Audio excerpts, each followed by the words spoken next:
So today I want to share a little bit of artwork with you. And you know, art is probably a strong word for what I'm about to do here. I would really call this intuitive art or even art therapy. This isn't about creating a masterpiece that needs to be framed and put on my wall. This is really about creating insight or a space to allow for flow to happen. And I'll tell you why that matters to me a lot today. Because, I don't know about you, but today, just absolutely not a productive day. I have found myself being all over the freaking place. Like just mentally not in my highest alignment. Discoordinate is the word that I want. And I've been exemplary at being discoordinate. So what I'm doing here is really just creating a bit of decompression for myself. And why am I sharing this with you? Because I want you to find a way. See, you don't have to be an artist to be creative. I want you to find a way to get out of your brain. That's really what healing requires, because we've spent so much time in the ministry of the false matrix. And that is highly dependent on our ability to maintain mental discourse, mental dialogue. And we need to consciously create places for ourselves, sanctuaries for ourselves. And for me, color is one of those sanctuary spaces. And you know, sometimes you've seen me with all manner of makeup and, color. I love color. Color does this for me. It really opens up a doorway for me where I can find some higher expression, some other version of me that is not contained, not limited, not restrained. So I spend a lot of time immersing in the world of color.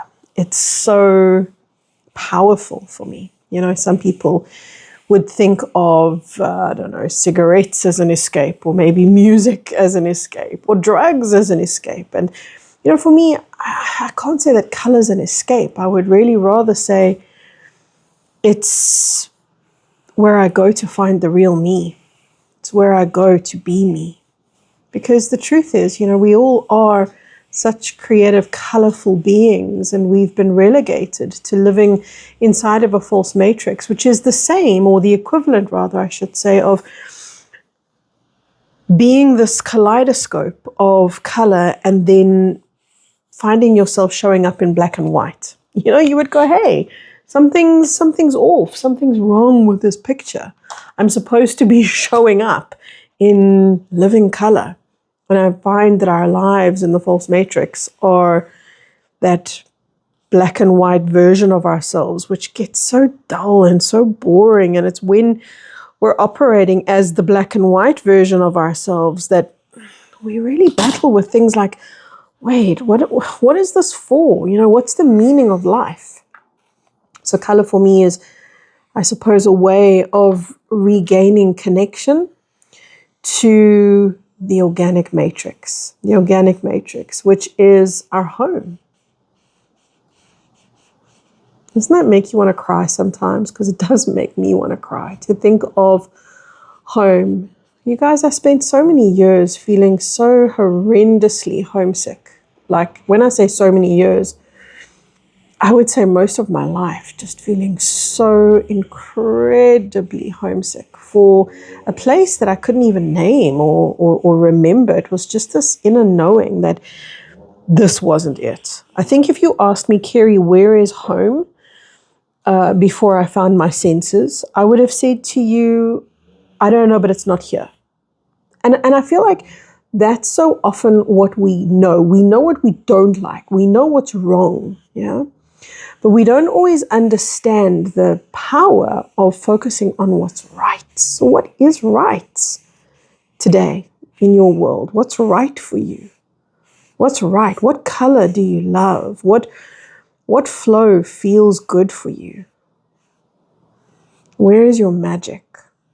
Because again, you know, the focus is on, this isn't magical. This isn't optimal. This isn't what I want. Okay, so then what is? and be with the what is. But here's the thing. Here's where it gets really alchemical and powerful and beautiful.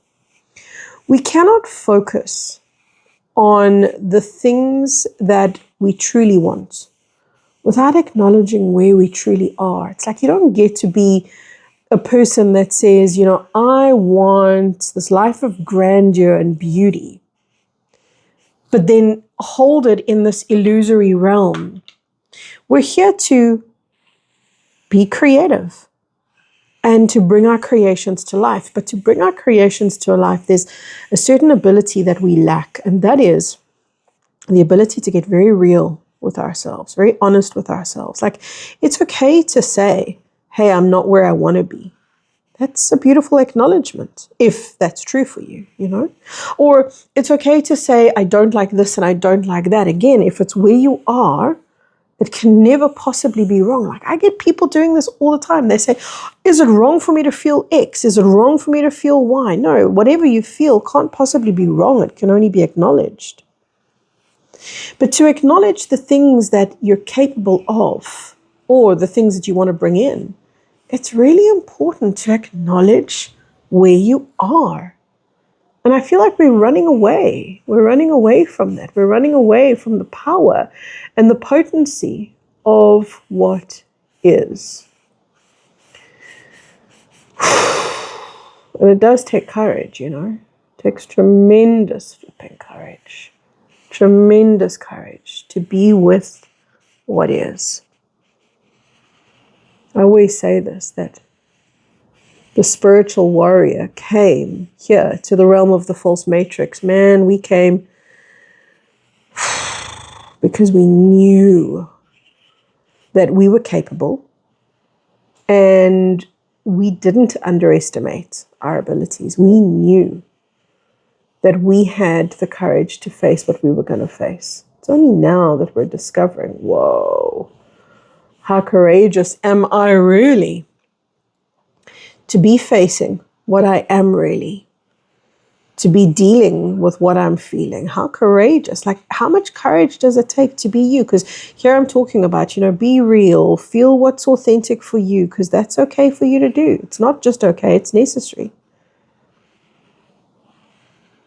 But just take a moment to get real about the courage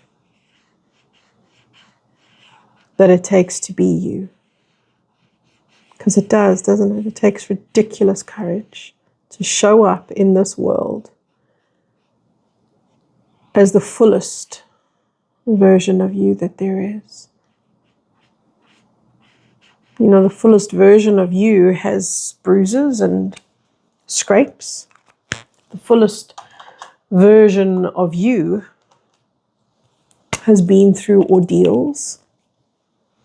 The fullest version of you has a story to tell. And here's the crazy thing about that story, It's like one of the moments that that you're truly healing is when you can acknowledge the story and then let it go.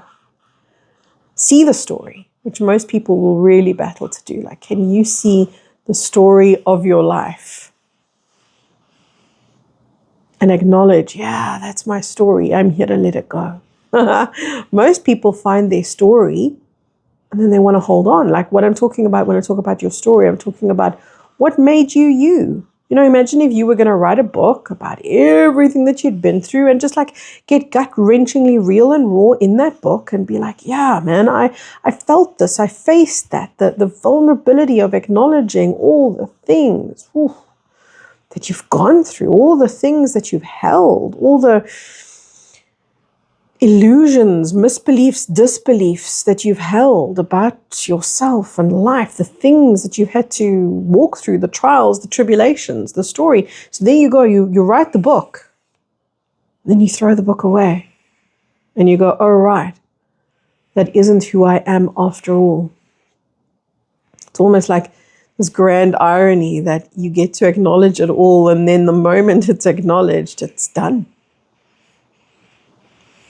And I remember when I was younger thinking about my story and thinking about how important it was going to be one day to tell my story. You know what's crazy is like, as many interviews as I've been on and as much as I have been in the public eye making videos, gosh, I've literally released thousands of videos.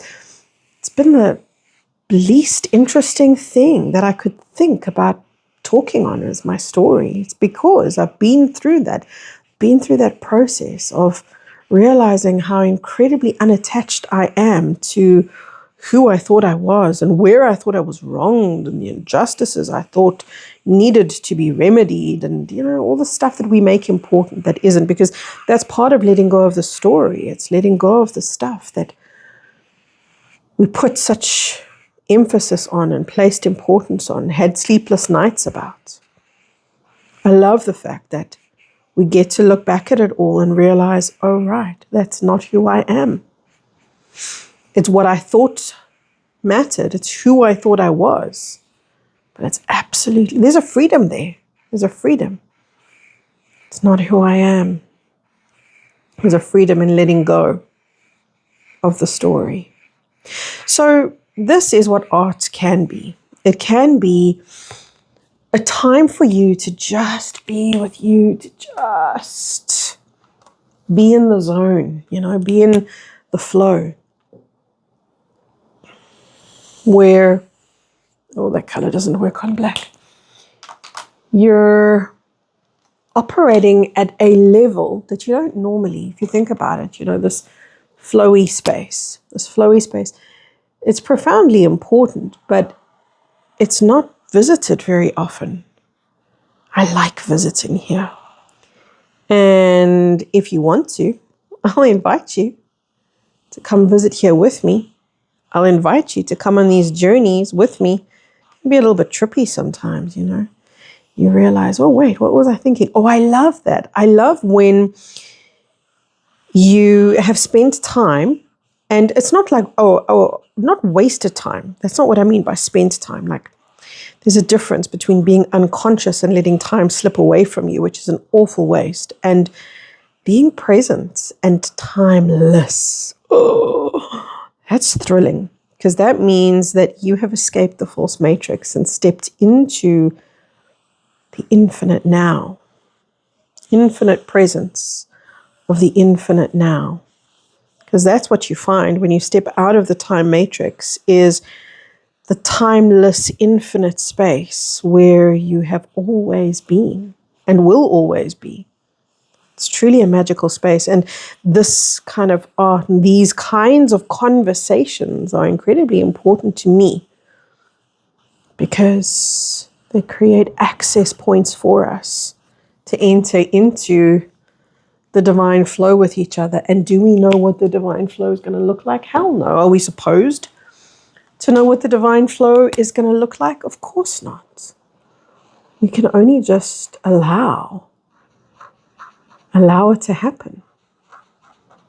Allow it to unfold. Allow ourselves to be present, in presence, with presence, as presence. This is the beauty of what we're becoming and unbecoming. The artistry of each human being is to recognize themselves as part of the tapestry of the overall fabric of creation. And then once they recognize themselves as part of the tapestry, they're free to see the tapestry. And that's a thrilling moment, where you get to step back and kind of unsubscribe from your role as that particular thread, that particular thought, that particular color, that particular belief system. You unsubscribe and you unravel that piece of mistaken identity so that you can become the big picture, no longer the thread. No longer the thread, the big picture. That's what each and every single one of us is. We're the big picture, pretending to be a tiny thread in a tapestry that we can't even be aware of. So it's like once we become aware of the cosmic tapestry that we're participating in, then we also become aware of ourselves as the artist. of the tapestry. Oh, and guess what? The moment you become aware of yourself as the artist of the tapestry of life, you become aware of yourself as the artist, in other words, the creator. And this dormant something, creative potency, creative power, comes alive within you. I love this. It looks like an eye looking at us. And isn't that what we are?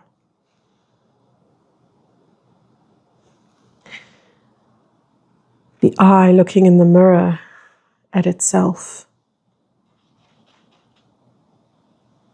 You see, we became so afraid of symbols like that. We became so afraid of, oh, it's Illuminati, oh, it's bad, the bad guys. It's the symbol of the bad guys. Where do you think the bad guys ever got the idea of using power symbols from? Symbols like the eye. Because they took what was originally so powerful and corrupted it. It's always been powerful.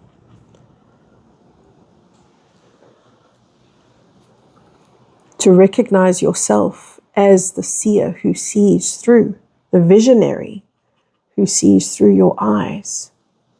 Oh, I love where this conversation has led us. Today was absolutely a day for just being fruity and fantastic. And I'm so glad that I got to share it with you. Thank you for joining me, my beauties. So listen, art is not about perfection. It's about flow. And for that matter, your life is also, funnily enough, not about perfection. It's just about flow. And if you can let go of what you think the flow is supposed to look like, if you can let yourself cross that bridge of just letting something unfold without you steering it and domineering and directing and controlling, if you could just let yourself stand back and observe what you create, what you'll discover is that the universe is continually recreating itself through you. You are the mystery waiting to be discovered.